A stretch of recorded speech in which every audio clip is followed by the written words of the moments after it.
Hosana al Hijo de David. Bendito el que viene en nombre del Señor, el Rey de Israel. Hosana en el cielo. Mateo 21, versículo 9.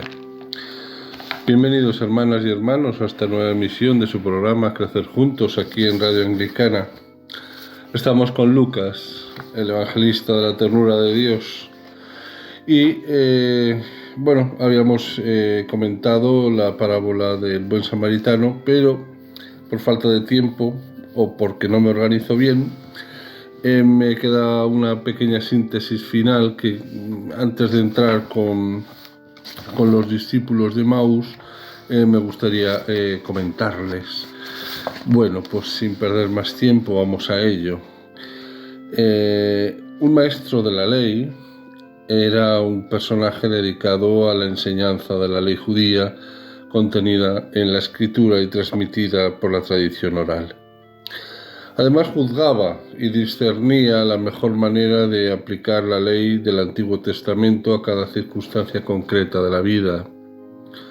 El Antiguo Testamento tiene diversas partes, ley, profetas y escritos. Para el mundo judío, la parte más destacada era la ley, constituida por los 5 libros del Pentateuco: Génesis, Éxodo, Levítico, Números y Deuteronomio, como bien saben. Pues bien, el Pentateuco no contiene únicamente leyes, en él hay muchas secciones de historia, pero el apartado de las leyes constituyen una parte muy sustancial. Además de las leyes contenidas en la ley escrita, había numerosos preceptos y normas que se transmitían solamente de una manera oral y que solo conocían e interpretaban los maestros de la ley. El Pentateuco, pues, presenta numerosas leyes, por ejemplo, Números 29:7, que nos habla de las ofrendas, del día de la expiación. Dice el texto: ayunaréis y no realizaréis ningún trabajo. Pero podía suceder que realizar un trabajo fuera imprescindible. Era necesario, por ejemplo, caminar. Entonces el maestro de la ley estudiaba la cuestión y respondía a quienes le preguntaban cuántos pasos podían dar sin cometer pecado durante la fiesta de la expiación. Eran unos maestros muy eruditos en el conocimiento de la ley y a veces muy diestros para inventar subterfugios que rebajaban la exigencia en el cumplimiento de los preceptos legales. Tendían a conocer bien la ley, pero la practicaban poco. Observemos que este maestro ignora o hace ver que ignora saber quién es su prójimo. Cuando el Antiguo Testamento no se cansa de insistir en la relación privilegiada que debe guardarse en favor de los débiles. Cuando cosechéis la mies de vuestra tierra, no siegues hasta el borde del campo. Los dejarás para el pobre y el forastero. No oprimirás a tu prójimo. No retendrás el salario del jornalero. No maldecirás a un mudo. Dice Levítico 19, 9, 14. Jesús cuenta la parábola del buen samaritano al maestro, pero fijémonos que después no le pregunta: ¿quién de estos 3 te parece que ha cumplido la ley con este hombre asaltado? Sino que le pregunta: ¿cuál de estos 3 hombres te parece que se comportó como prójimo con el hombre que ha sido asaltado? El maestro no responde diciendo que el buen comportamiento lo habría tenido el levita o el sacerdote. Estos 2 personajes cumplieron bien la ley, no tocaron sangre, ni entraron en contacto con un desconocido que les hubiera impedido practicar y participar en el culto, pero ninguno de los 2 amó al hombre herido, no tuvieron misericordia de él. El maestro responde que el que contempló al hombre herido como prójimo fue el que trató al herido con amor, con misericordia. El texto no ha descrito teóricamente la misericordia. Ha puesto un ejemplo claro de lo que es actuar con misericordia. Cuando el samaritano ve al hombre herido, siente misericordia. El texto bíblico nos dice que se conmovieron sus entrañas ante la presencia de aquel hombre maltratado. Se acerca a su lado, la venda las heridas, echándole aceite y vino, lo monta en su propia cabalgadura, lo lleva a la posada y lo cuida. Al día siguiente da dinero al posadero y le pide que lo cuide y añade: cuida de él y lo que gastes de más te lo pagaré a la vuelta. Jesús le dice al maestro: vete y haz tú lo mismo. No le dice: ve y aprende lo que has oído, ni tampoco le dice: explica a la gente lo que ya te he enseñado. Jesús habla de acción y acción realizada desde la capacidad de amar. Vete y haz tú lo mismo. Hábilmente Jesús ha cambiado la pregunta de su interlocutor. No se ha limitado a responder ¿quién es mi prójimo?, sino que ha insistido en enseñar ¿qué debo hacer yo para ser prójimo de los demás? El Evangelio no se lee solo para conocer a Jesús, hermanas y hermanos. Se estudia para seguir a Cristo mejor, porque el Evangelio no son datos, sino vivencias de la misericordia. Y con esto, hermanos, pues llegamos a la conclusión de esta reflexión que hemos hecho juntos, que hemos crecido juntos en torno a la parábola del buen samaritano. Y como ya les había anunciado, pues vamos a ir con la de los discípulos de Emaús. Como bien saben, y les había pedido que se prepararan, está en Lucas 24, versículos 13 al 35. Bueno, pues vamos allá, para que a ver si consigo encajar esta vez en esta serie de programas bien nuestras reflexiones. Bueno, pues bien, hemos comenzado como nuestra lectura del Evangelio explicando de una manera general este texto los textos estos de Lucas, que son la buena nueva que presenta a Jesús como el Señor, que actúa en nuestra vida salvándonos mediante la ternura y la misericordia. Hemos contemplado a Jesús ejerciendo el perdón en las narraciones de Zaqueo, que ya vimos en el capítulo 19, versículos del 1 al 10, la curación de los leprosos, 17, 11 y 19. Nos hallamos ahora en un tercer momento de nuestro camino, donde podemos encontrar en nuestra vida cotidiana a este Jesús que salva mediante la misericordia convertida en perdón y curación. Pues bien, existen dos lugares en los que el Señor se hace especialmente presente: en los pobres y en la fracción del pan. Lo podemos llamar Eucaristía, Santa Cena, depende de nuestra confesión cristiana, ¿no? Pero ahí está, en los pobres y en la fracción del pan.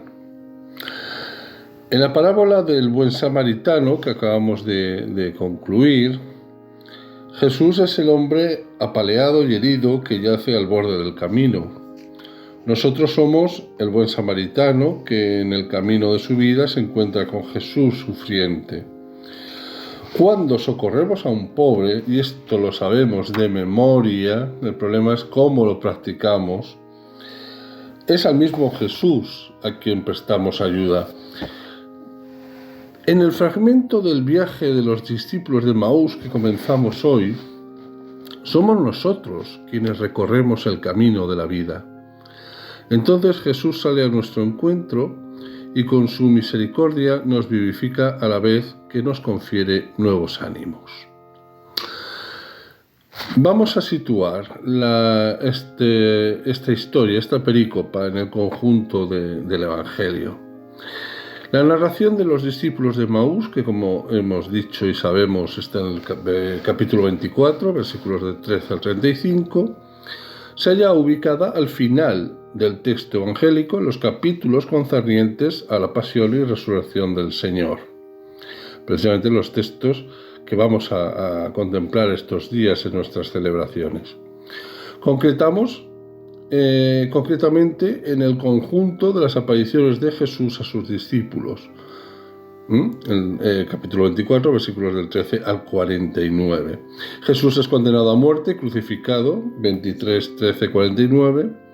José de Arimatea, habiendo pedido permiso a Pilato, lo descolgó de la cruz y lo puso en un sepulcro excavado en la roca, donde no había sido puesto nadie todavía, 23, 50, 56.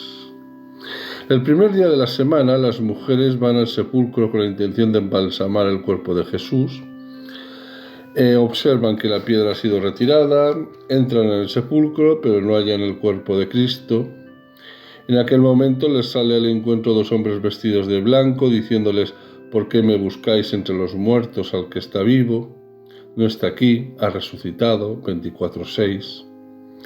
Las mujeres salen corriendo y anuncian lo que ha sucedido a los 11 reunidos en el cenáculo. Ellos opinan que esta historia es absurda. De todas maneras, Pedro se decide a ir al sepulcro y allí encuentra únicamente el lienzo con que había sido amortajado el maestro. El apóstol se extraña de lo ocurrido y vuelve a su casa perplejo. Las palabras dichas por los dos hombres vestidos refulgentes a las mujeres, que le dice Jesús, no está aquí, ha resucitado, son las palabras más importantes de todo el Nuevo Testamento.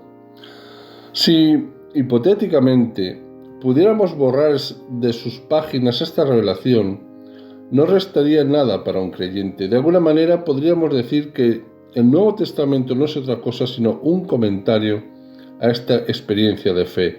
Jesús no está aquí, ha resucitado.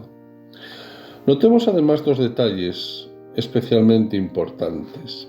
Primero, las mujeres van al sepulcro, encuentran la losa apartada de la puerta, entran en la sepultura y no encuentran el cuerpo de Jesús. Ninguno de estos datos es suficiente para que crean en la resurrección del Señor. Tan solo cuando los dos hombres con vestiduras resplandecientes les anuncian la resurrección de Cristo, creen en la vida nueva del Señor y corren a anunciarlo a los discípulos.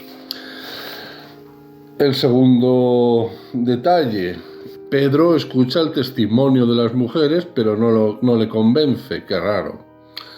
Se levanta y corriendo al sepulcro, donde solo encuentran las vendas en el suelo, pero no ve el cuerpo de Jesús. El apóstol solamente cree que Cristo vive cuando se le aparece el Señor, es decir, cuando Él mismo se le revela. Era verdad, ha resucitado el Señor y se ha aparecido a Simón. 24:34.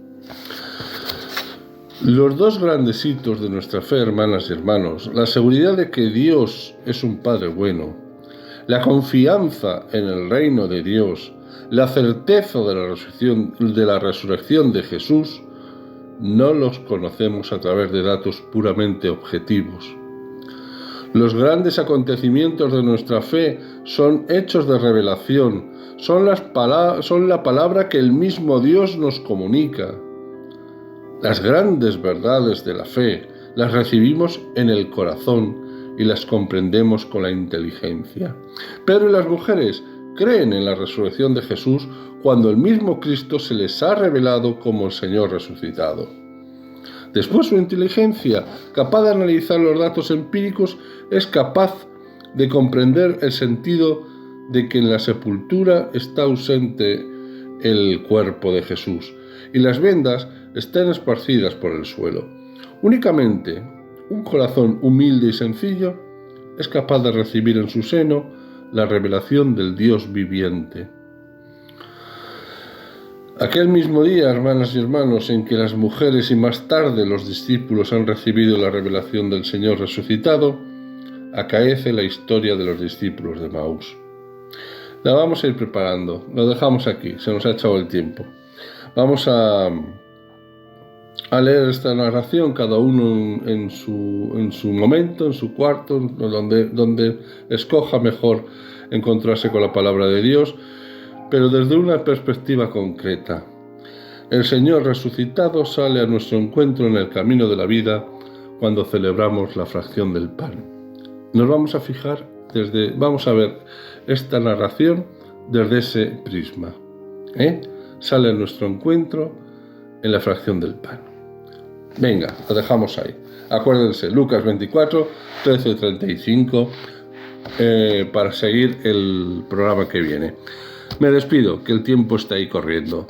Soy el presbítero Francisco Javier Izquierdo, de la Comunidad Apostólica Fronteras Abiertas, que peregrina en Zaragoza, España, y les pido que una vez más se unan conmigo en esta oración. Dios Todopoderoso y Eterno, Tú quisiste que nuestro Salvador se hiciese hombre y muriese en la cruz para mostrar al género humano el ejemplo de una vida sumisa a tu voluntad. Concédenos que las enseñanzas de su pasión nos sirvan de testimonio y que un día participemos en su gloriosa resurrección. Por Jesucristo nuestro Señor. Amén. Pues, hermanas y hermanos, que vivan unos santos días de Semana Santa, que contemplen y vivan y se unan en esa pasión que vamos a contemplar, generosa, esa entrega de nuestro Salvador. Y bueno, les convoco a la próxima emisión de su programa Crecer Juntos, aquí en Radio Anglicana. Y no olviden, hermanas y hermanos, que todo es gracia.